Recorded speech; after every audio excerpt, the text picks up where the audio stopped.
Good afternoon, everybody. I'm Tommy Crosby, and I guess I started as a camper in the early 90s, so I guess we are moving back a little bit.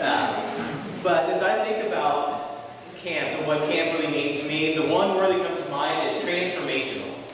Transformational in ways that I have seen as a counselor. You know those campers that Megan talked about, they teach you patience? There were many nights I would lay down in those cabins, and I would just visualize that one camper somehow attached to those wagon wheels in the middle of the cabins and just sit there spinning as fast as I could. But the transformation that would happen, that would be Monday night.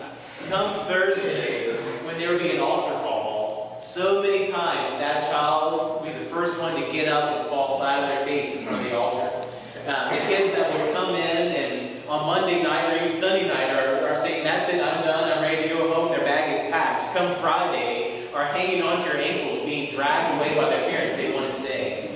As I think about transformation of the times come to the Emmaus Wall, and you have that one guy that comes in that is just a really hard nut to crack, then to see within a couple of days, to see them crying and hugging one another and becoming part of something. And every time I witness that kind of transformation, I remember my own transformation. I grew up going to church. I can vividly remember the first day I walked into church at my home church in Waynesboro. And I remember the Sunday school teachers. I remember the lessons. I knew as a child. I knew about David and Goliath. I knew that Jesus had fed 5,000 people that walked on the water. I knew all these things. But it wasn't until the summer I was 7 or 8. And I was sitting somewhere where David's sitting. There, or Bobby, somewhere in there, sitting on this chapel floor and watching the Passion play and seeing Christ crucified right here, they carried out and placed in the tomb. Something in that moment, all that knowledge that I had been fed up here, finally settled and lived in my heart. And I was transformed after that. That I knew without a shadow of a doubt that God loved me, that God's love was so big I could never in all my years find how to name that love.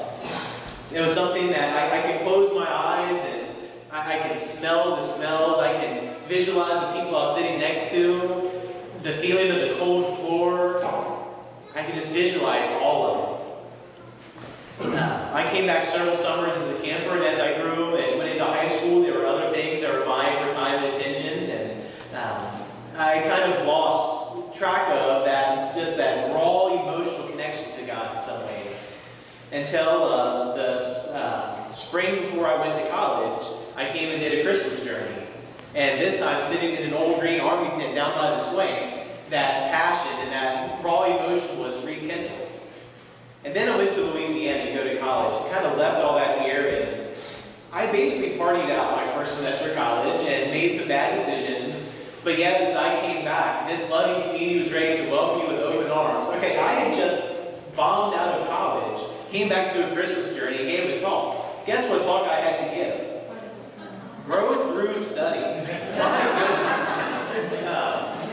And even through that was a transformational experience. And then coming and through that being invited the opportunity to work as a counselor and to find what a true community, that community that Megan spoke of people who truly love and care for you, that I was transformed and grew in my faith in so many ways, and even got a wife out of it. Met my wife Allison, we were working here together.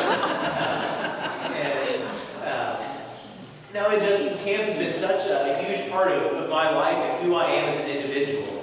It was while working here that I heard my call to ministry. And it was just that passion that transformed my very own life. So I would not be standing here before you. And there is no way I could have ever convinced that board of ordained ministry to ordain me if I had not had the experiences I had here at this camp. And just that love and connection to God that this space provides. Every time I pass through the gates and come onto camp property, I just feel the weights of the world lifted off my shoulders. It's a place that feels just like home. That there is not an inch of this camp where I do not feel completely comfortable in my true, authentic self. And that's what this camp has helped me discover.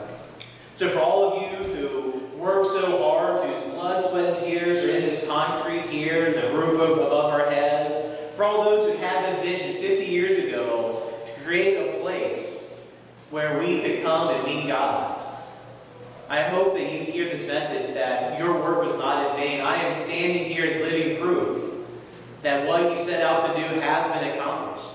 And I'm just one of many to try to add up the number of campers, of adults that have come through and had those connections here.